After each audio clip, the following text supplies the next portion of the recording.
মাছে ভাতে বাঙালি, বাঙালির তো মাছ ছাড়াই চলে না। গরম ভাত, মাছ ভাজা, ডাল এইভাবে হলে বাঙালিদের খুবই খেতে ভালো লাগে।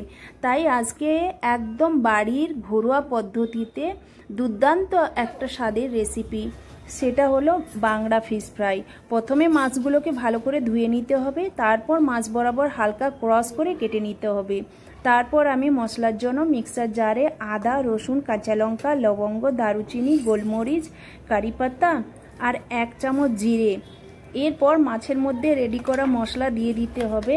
আরও কিছু মশলা অ্যাড করেছি, পরিমাণ মতো নুন, হলুদ, কাশ্মীরি লঙ্কার গুঁড়ো 1 চামচ, ধনে গুঁড়ো 1 চামচ, লাস্টে লেবুর রস আর কর্নফ্লাওয়ার 1 চামচ দিয়ে ভালো করে ম্যারিনেট করে মিনিমাম 30 মিনিট আমি ঢাকা দিয়ে রেখে দিয়েছি। এবারে গরম তাওয়ার মধ্যে বড় চামচের 1 চামচ সর্ষের তেল দিয়ে এরপরে একের পর এক মাছগুলোকে দিয়েছি। যতক্ষণ না গোল্ডেন ব্রাউন হচ্ছে ততক্ষণ আমি মাছগুলোকে উল্টে পাল্টে ভালো করে লো ফ্লেমে ভেজে নিয়েছি। এরপর দেখুন ভাজা হলে সার্ভ করে নিতে হবে। গরম গরম ভাতের সঙ্গে খাওয়ার মজাটাই একদম আলাদা। আপনারা একবার বানিয়ে